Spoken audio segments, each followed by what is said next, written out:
A ciência derrubou de vez o maior mito sobre gatos pretos. A associação com azar foi criada na Europa medieval, quando a Igreja Católica os ligou à bruxaria durante a Inquisição. Foi perseguição religiosa que virou superstição popular.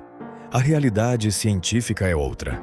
Pesquisadores do National Institutes of Health descobriram que a mutação genética responsável pela pelagem preta nos gatos está ligada a uma maior resistência a certas doenças, incluindo algumas que afetam também os humanos. Na prática, gatos pretos podem ser geneticamente mais resistentes.